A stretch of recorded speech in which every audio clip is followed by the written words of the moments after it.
10ই April স্বশাসিত জেলা পরিষদ নির্বাচনের প্রচার শেষে মনিরামপুরে আইপিএফটি প্রার্থী শশীমোহন ত্রিপুরার গাড়িতে হামলা ও ভাঙচুরের অভিযোগ ওঠে ত্রিফাংথা দলের কর্মীদের বিরুদ্ধে। আইপিএফটির দাবি, পরে ক্ষতিপূরণ দেওয়ার আশ্বাসে মামলা করা হয়নি। গাড়ির মালিক গৌতম ত্রিপুরা ৭০,০০০ টাকা ব্যয়ে গাড়ি মেরামত করেন বলে জানানো হয়। ১৪ আগস্ট ননীন্দ্র ত্রিপুরার কাছ থেকে ১০,০০০ টাকা অনলাইনে নেওয়ার পর তিনি বাইখোরা থানায় গৌতমের বিরুদ্ধে অপহরণের মামলা করেন বলে অভিযোগ আইপিএফটির। শুক্রবার শাকবাড়ি দলীয় কার্যালয়ে সাংবাদিক সম্মেলনে আইপিএফটির ডিভিশনাল সভাপতি ধনামোহন ত্রিপুরা দাবি করেন, দলকে বদনাম করতেই সম্পূর্ণ মিথ্যা মামলা করা হয়েছে। বন্ধুদের আজকে আমরা একটু যে 14 তারিখ ঘটনা নিয়ে ক্লিয়ারিফিকেশন দেওয়ার জন্য একটা এখানে আপনাদের ডাকা হয়েছে। যে 14 তারিখ অগাস্ট মাসে 2026 যে জোলাইবাড়ি থেকে একজন কিডন্যাপ হয়েছে, যে প্রচার হয়েছে সারা ত্রিপুরার মিডিয়ার মাধ্যমে, ওইটা অ্যাকচুয়ালি আমরা যে আইপিএফটি পক্ষ থেকে এই এডিসি ইলেকশন 2026-এর এপ্রিল মাসের 10 তারিখ আমরা উত্তর সোনাইছড়ি থেকে প্রচার সেরে আমরা মানিরামপুর বাইয়া শাকবাড়ি আসার জন্য আইছিলাম। আমরা শুধু একটাই মাত্র আমরা বুলেরো গাড়ি আসছিলাম। আমাদের পিজি ক্যান্ডিডেট, আমি, আমাদের বিএসসি চেয়ারম্যান সহ আমরা টোটালি 5 জন ছিলাম। তো ওখানের মধ্যে আমরা যখন মানিরামপুরে এসে বসেছি তখন মানিরামপুর থেকে ননীন্দ্র ত্রিপুরা, তো সর্নাব দেবা মোহন ত্রিপুরা আর ইন্দ্রজিৎ ত্রিপুরা সুবিধন বা পিতা, তো আরও তিনজন আসছিল মেন। তো তাদের মধ্যে প্রায় 10-15 জন ছিল। প্রায় সন্ধ্যা 7টার সময় আমাদের রাস্তার মধ্যে দাঁড়িয়ে যে আপনারা এখানে আইপিএফটি প্রচার করতে আসছে কেন, সে প্রশ্ন করে আমাদেরকে আমাদের গাড়ি, আমাদের ক্যান্ডিডেট, আমাদের গাড়ির ড্রাইভার তারকে শারীরিকভাবে নিগ্রহ করা হয়, তার প্যান্ট শার্ট সব ছিঁড়ে ফেলা হয়। তো আমরাও এই প্রাণ রক্ষার জন্য আমাদের যে সঙ্গে 2 জন পিজি আসছিল, তারা আমাদের আইপিএফটি ক্যান্ডিডেট তাকে নিয়ে আমরা জঙ্গলের ভিতরে চলে যাই। তো আমরা হাঁটতে হাঁটতে প্রায় 4 কিলোমিটার হেঁটে হেঁটে আমরা মানিরামপুর বাজারে এসে পৌঁছি। তার মধ্যে আমরা বিলোনিয়া পিএসে খবর দিয়ে তো আমাদেরকে রিসুমুখ পিএস থেকে আমাদের উদ্ধার করা হয়।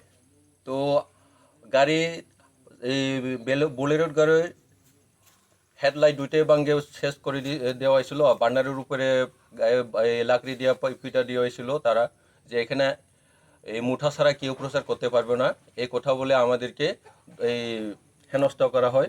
তো গাড়ি চালানোর কোনো অবস্থা ছিল না। তো আমাদের রিসুমুখ পিএস থেকে এসে আমাদের উদ্ধার করে নিয়ে যাওয়া হয়। তো আমরা রিসুমুখ পিএসে যাওয়ার পরে ওরাও গিয়ে বসে ওখানে। তো আমরা দুই পক্ষ ওখানে বসে যে আমরা ক্যাশ দিতাম না, তারা যে গাড়ি ভাঙছিল আমরা এটা জরিমানা দেব বলে সেই কথা বলে আমরা আর ক্যাশ দেওয়া হয়নি।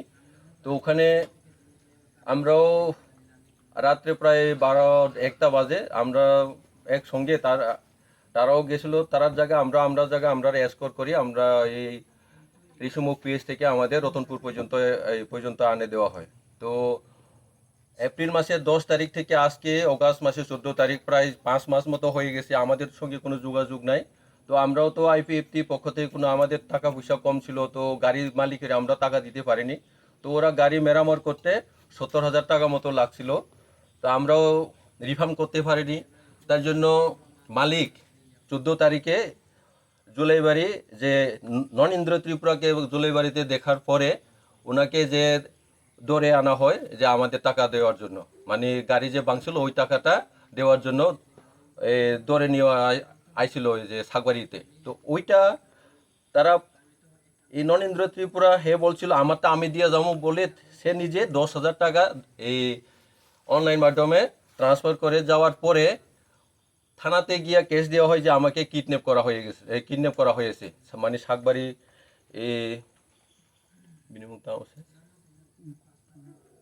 গৌতম ত্রিপুরা ওনার নামে কেস করা হয় যে এই টাকা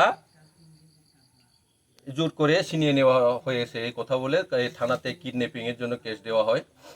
তো আমাদের ক্লিয়ারিফিকেশন এটাই, আমরা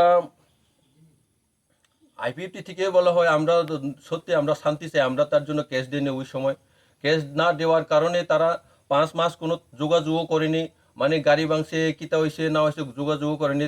সেই জন্য মালিক নিজে থেকে উদ্যোগ নিয়ে তাদের কাছ থেকে টাকা নেওয়ার জন্য তাকে ধরে আনা হয় যে টাকা দিয়ে তারপর যাবেন। তো উনি তো টাকাও দিয়ে দেওয়া হয়েছিল। তো টাকা 10,000 টাকা দিয়ে 10,000 টাকা দিয়ে ছাড়ার পর উনি নিজে নিজে দিছে না কেউ ওই প্ররোচনা দিয়া এই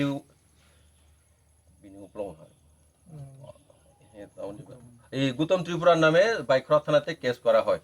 তো আমরা সেটা প্রতিবার করছি। এটা তো তাদের জন্য হয়ে গেছে, আমাদের জন্য হয়নি। তারা ইচ্ছা করে যে মানিরামপুরে শুধু মুঠাই প্রচার করব আর কোনো পাতি প্রচার করতে পারবো না। আমরা তো প্রচার করতে যাইনি ওই সময়। আমরা শুধু এই উত্তর সোনাইছড়ি থেকে আমরা বাড়িতে আসার জন্য ওই রাস্তাটা ব্যবহার করছিলাম। তো আমাদের মানিরামপুরের রাস্তার মধ্যে আটকাই আমাদের এই গাড়ি ভাঙচুর করা হয়। সেটাই তো তাদের দায়িত্ব।